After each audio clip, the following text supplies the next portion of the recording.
सुंदर होकर भी मेरे पति को मेरी शर्म क्यों आती थी। धीरज ने दरवाजे की बेल बजाई। दरवाज़ा खुला, सामने अनुराधा खड़ी थी। धीरज चुपचाप अंदर आया और अपने कमरे में चला गया। तब तक अनुराधा ने चाय बनाकर बाहर हॉल में रख दी थी। उतने में बच्चे भी आ गए। अनुराधा ने बच्चों के लिए भी चाय नाश्ता लाकर रख दिया। अनुराधा को देखकर वो थोड़ा सा चिढ़ सा गया, फिर भी उसे अनदेखा कर बच्चों के साथ बातों में रम गया और अनुराधा किचन में बर्तन साफ करने लगी। उसने धीरे से अनुराधा की तरफ देखा। बड़ा हुआ पेट, बालों का चौड़ा सा बना हुआ, साड़ी कमर पर खोसी हुई, चेहरे पर कोई हाव भाव नहीं। थोड़ी देर बाद बच्चे ट्यूशन चले गए। धीरज जाकर गैलरी में बैठ गया। अंधेरा हो गया था, पर पता नहीं धीरज क्या सोचे जा रहा था कि उसे वहाँ की लाइट लगाने की भी याद नहीं थी। आंखें बंद करके न जाने क्या सोचे जा रहा था। बात कुछ साल पहले की ही है। धीरज अपने चचेरे भाई की शादी में गया था। पेशे से वकील, स्वभाव ऐसा कि किसी का मन हो गया। वहीं उसे अनुराधा मिली थी। चचेरे भाई की बीवी की वो सहेली थी। दिखने में अनुराधा सुंदर थी, रंग गेहुआ पर नैन नक्श बहुत ही सुंदर, रहन सहन एकदम सीधा साधा। अनुराधा एक सामान्य परिवार की सामान्य सी लड़की, जो घर की और बाहर की दोनों ही जिम्मेदारी बड़ी खूबी से निभाती है। धीरज के ग्रुप में एक लड़की थी, आशना, जो धीरज को बहुत पसंद करती थी। उसने कई बार धीरज से अपने दिल की बात बताई भी, पर धीरज ने कभी भी उसे उस नज़र से देखा ही नहीं। धीरज ने अपने मन की सारी बातें आकर अपनी माँ से बताई। धीरज एक अमीर परिवार से ताल्लुक़ रखता था। धीरज की माँ ने उसके चचेरे भाई से अनुराधा के बारे में जानकारी जुटाने के लिए कहा। बाद में पता चला कि अनुराधा सिर्फ 12वीं पास है और एक सामान्य परिवार से आती है, तो माँ ने धीरज से मना कर दिया। कहा कि ना तो वो ज़्यादा पढ़ी लिखी है, ना हमारे जैसे परिवार से आती है, कोई मेल ही नहीं है उसका और हमारा, और 12वीं तक पढ़ाई भी कोई पढ़ाई है, तुम्हारी और उसकी तुलना हो ही नहीं सकती। उसका रहन सहन, उन लोगों के विचार, उन लोगों का व्यवहार, सब कुछ बहुत अलग है बेटा।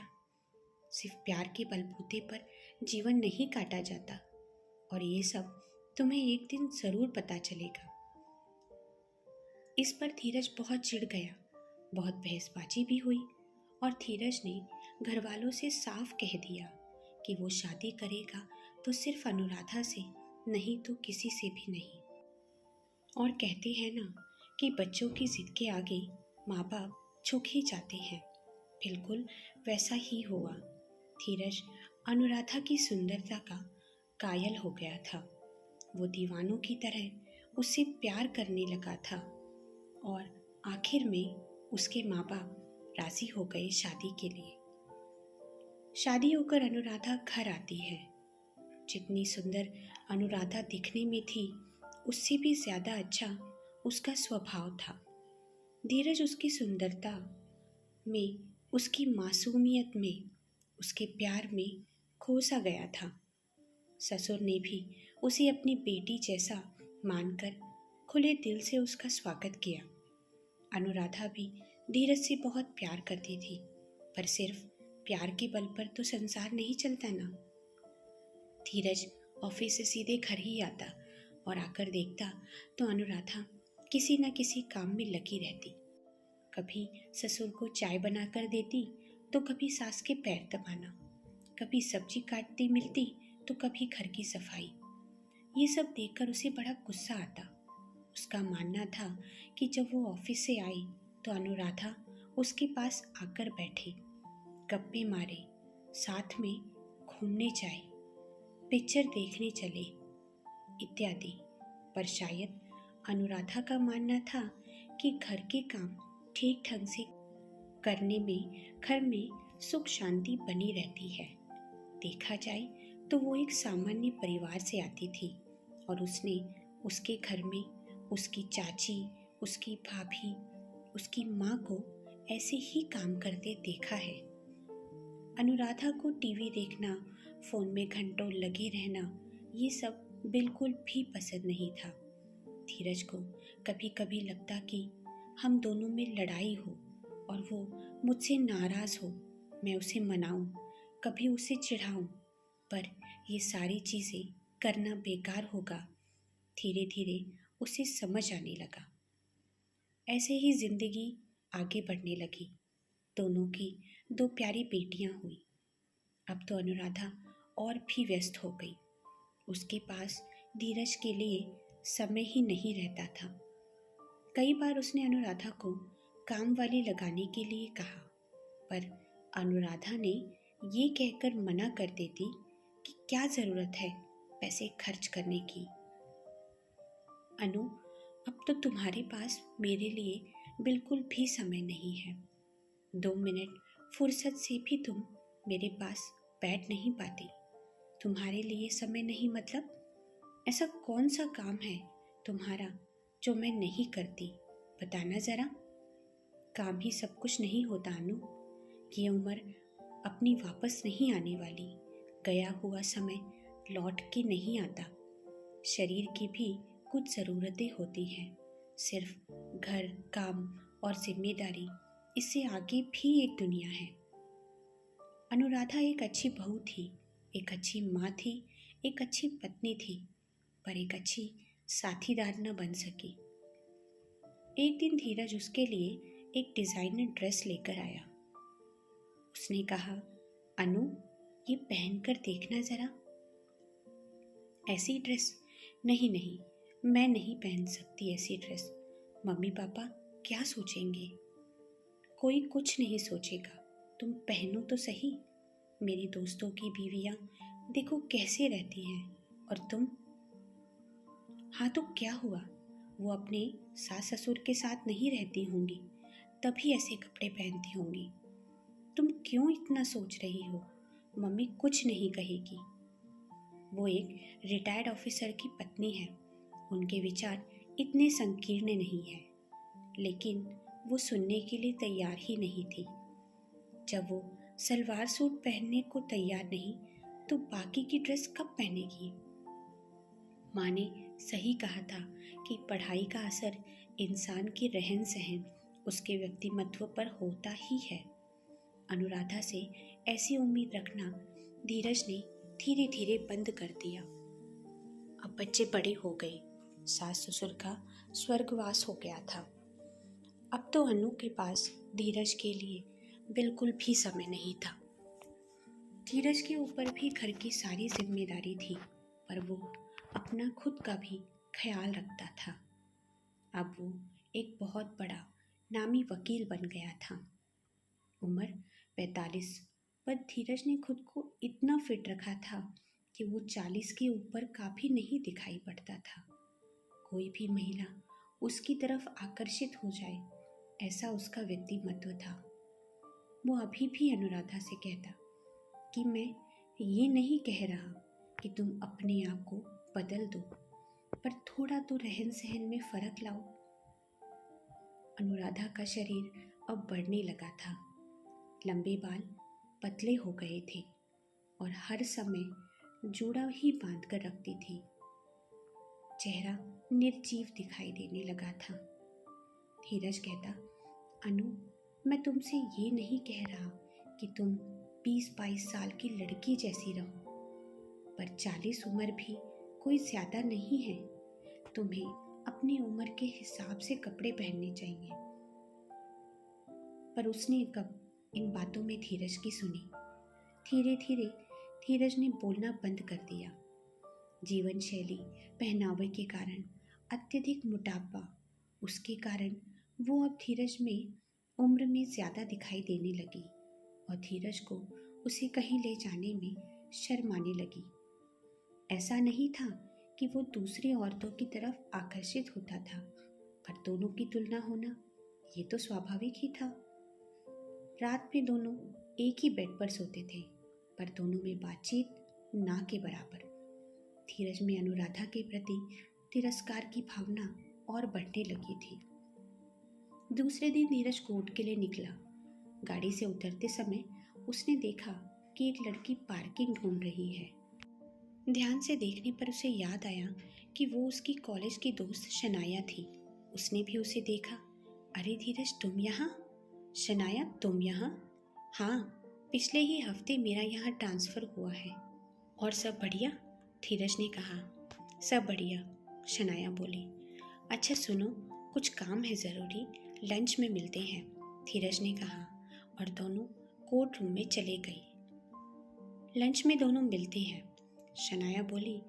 अपने पत्नी के हाथ का खाना नहीं खिलाओगे? धीरज ने कहा। हाँ ज़रूर। टिफ़िन खोला और खाने की खुशबू पूरे कमरे में आ रही थी। धीरज शनाया को ही देखे जा रहा था। उसने अपने आप को इतना फिट जो रखा था।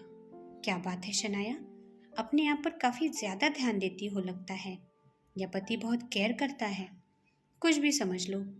जब तुम्हें मेरी तरफ देखना था तब तो देखा नहीं, अब क्या फ़ायदा? धीरज समझ गया वो क्या कहना चाहती है। थोड़ी देर बाद वो शांत हो गया। अच्छा छोड़ो, अपने घर कब बुला रहे हो? भाभी कैसी है? मैं भी तो देखूं, जिसके लिए तुमने कितनी लड़कियों के दिल तोड़े वो अब कैसे दिखती है। धीरज हंसा पर कुछ नहीं बोला। अच्छा बाबा, नहीं आऊँगी मैं घर, बस। दोनों ने एक साथ लंच किया और अपने अपने कैबिन में चले गए। आगे के कुछ दिन शनाया को बहुत काम था। नया शहर, नई जगह, सब कुछ सही से करने में वो बिजी हो गई। एक दिन उसे धीरज का फ़ोन आता है कि अगर शाम को समय हो तो डिनर आज घर पर साथ में ही करेंगे। शाम को शनाया घर आई। आज वो कुछ ज़्यादा ही स्मार्ट और आकर्षित लग रही थी। उसे अनुराधा से मिलवाने में अजीब महसूस हो रहा था। ये शनाया, हम दोनों कॉलेज में एक साथ पढ़ते थे। दोनों की पहचान कराते समय उसने शनाया के हाव भाव अच्छे से समझ लिए थे। अच्छा, तो इनके लिए तुमने इतनी लड़कियों को ठुकरा दिया, यहाँ तक कि मुझे मना कर दिया, उसने मन ही मन में कहा। वो बड़ी देर तक अनुराधा को देखने लगी। अनुराधा ने शनाया को अंदर आने के लिए कहा।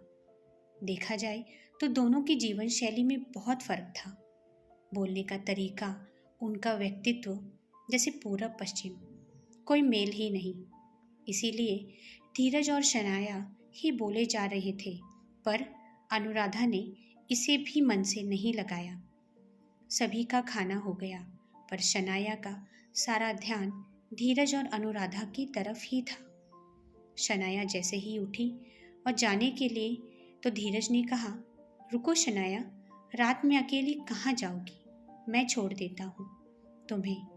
दोनों गाड़ी में बैठ गए, पर एकदम चुपचाप, कोई बातचीत नहीं। कुछ तो सोचे जा रहे थे दोनों। तभी अचानक धीरज ने कहा, अनु पहले ऐसी बिल्कुल नहीं थी, वो बहुत सुंदर थी। बस इतना है कि उसे मेकअप करना, फैशन से रहना, ये सब पसंद नहीं।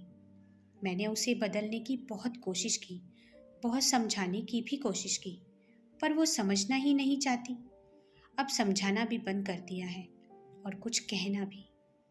शनाया बोली, एक बात कहूँ, बुरा मत मानना, सुंदरता ही सब कुछ नहीं होती। अगर समझाने से नहीं मानती तो कुछ करके समझाओ। जब तक इंसान को दिल से तकलीफ नहीं होती, जब तक कुछ खोने का डर नहीं होता, तब तक उस इंसान के अंदर उस चीज़ को पाने का जुनून कैसे आएगा? वो उसे पाने की कोशिश ही नहीं करेगा।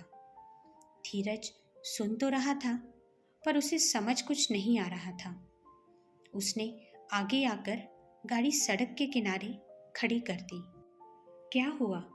सामने देखो जरा। शनाया ने ध्यान से देखा तो एक आइसक्रीम पार्लर था। तुम्हें आइसक्रीम बहुत पसंद थी ना? धीरज, तुम्हें आज तक याद है? दोस्तों की हर आदतें हर किसी को याद रहती है। दोनों आइसक्रीम खाने पार्लर के अंदर चले गए। बातें करते करते बहुत देर हो गई थी।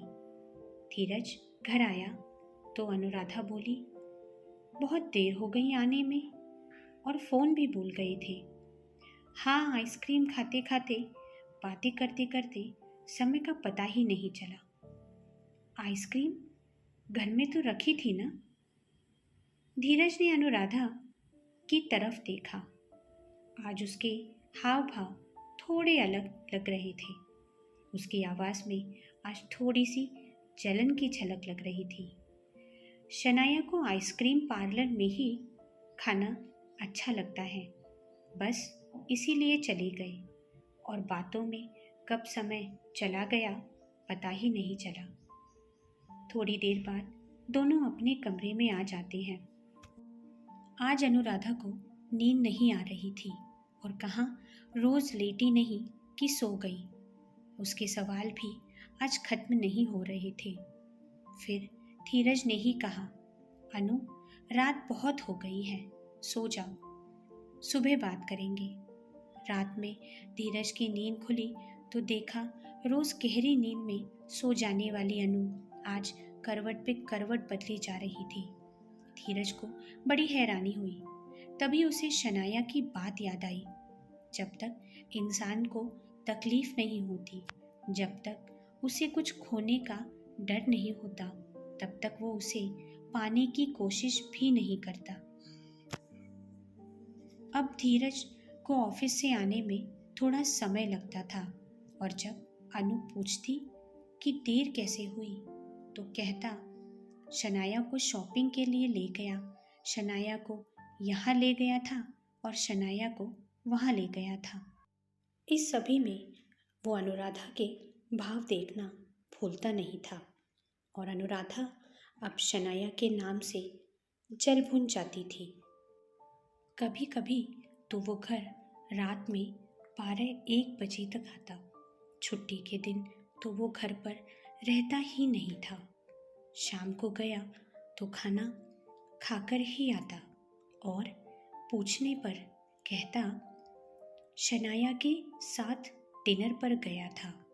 अब धीरज बड़ी जल्दी सो जाया करता था और अनु उसकी तरफ पीठ करके सिसक सिसक कर रोती थी। पहले कभी नहीं, पर अब उसे लगता कि धीरज बदल गया है और उसे धीरज को खोने का डर लगने लगा था, जो उसे आज से पहले कभी नहीं लगा। घर बार, ससुराल वालों की सेवा, घर के काम, बच्चों को देखना, पति का ध्यान रखना, इन सब के आगे भी एक दुनिया है, ये उसने कभी सोचा भी नहीं था। इसके अलावा भी पति को हमसे और कुछ भी चाहिए रहता है, ये उसने कभी ध्यान ही नहीं दिया। उसे समझ नहीं आ रहा था कि क्या किया जाए। छुट्टी का दिन था। घर के सारे काम निपटाकर अनुराधा आज शनाया के घर पहुंच गई। बेल बजाई, दरवाज़ा खोला और सामने अनुराधा। शनाया उसे देखकर चौंक गई। शनाया ने कहा, अनुराधा, तुम अकेली? धीरज नहीं आया? वो कुछ नहीं बोली। चलो अंदर आ जाओ। शनाया खाने की तैयारी ही कर रही थी। दोनों सोफा पर बैठ गई।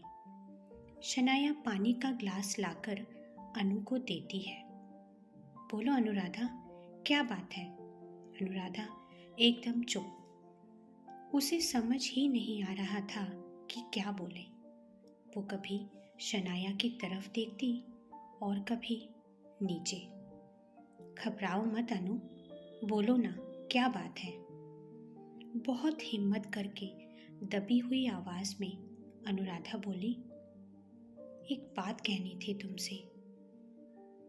धीरज बहुत बदल गया है। बोलते बोलते रुक गई। जब से तुम आई हो। शनाया बड़ी जोर से हंसी। अब घर में भी ज्यादा देर नहीं रुकते, तुम्हारे पास आते हैं। उसकी आंखों से आंसू बहने लगे।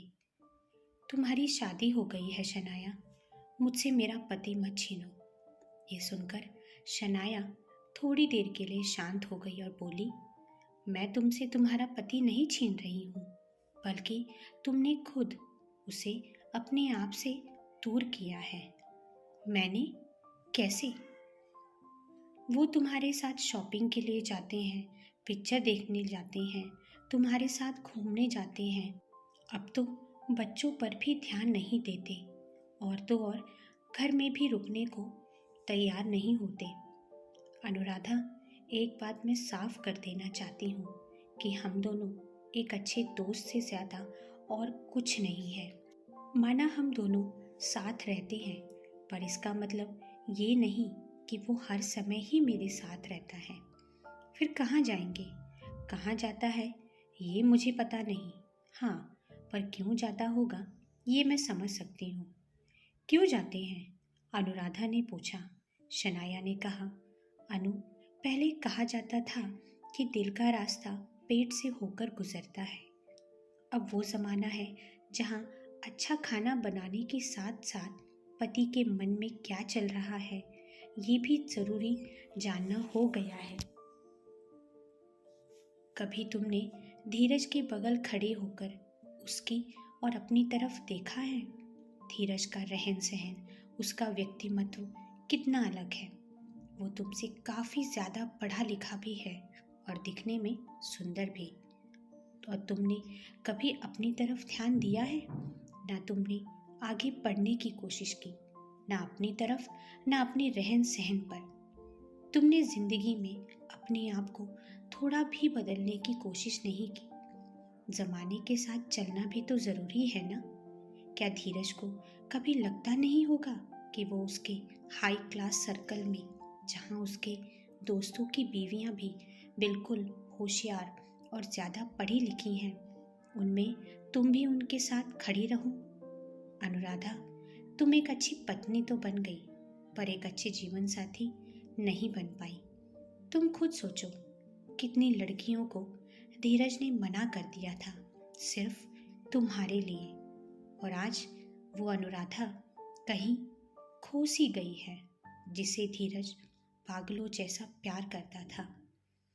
अनुराधा सोचने लगी और याद आया कि कितनी बार यही सब चीज़ें धीरज ने उसे समझाने की कोशिश भी की, पर उसने कभी ध्यान ही नहीं दिया।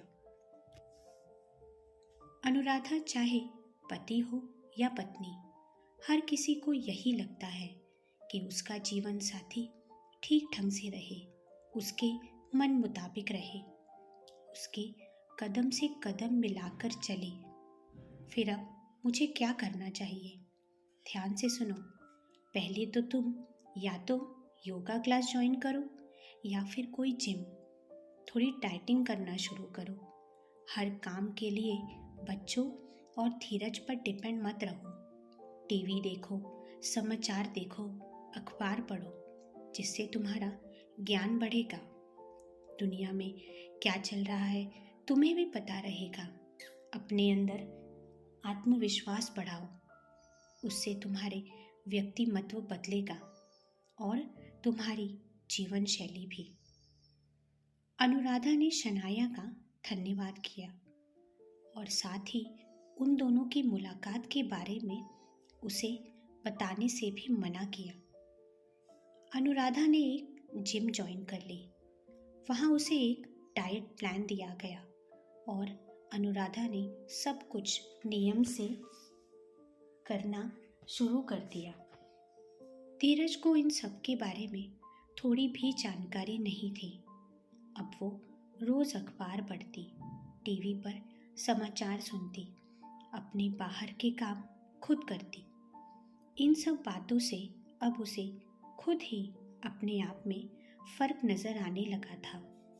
धीरज इन सब बातों पर गौर तो कर रहा था, पर उसे लगा कि ये सब कुछ दिन ही चलेगा, जब तक मैं उसे नज़रअंदाज कर रहा हूँ। बाद में अनु खुद पहले जैसी ही बन जाएगी। पर नहीं, अनुराधा ने सभी नियमों का बहुत ही कड़क तरीके से पालन किया। उसका वजन 18 किलो कम हो गया था। पेट जो बढ़ा हुआ काफ़ी हद तक अंदर हो गया था।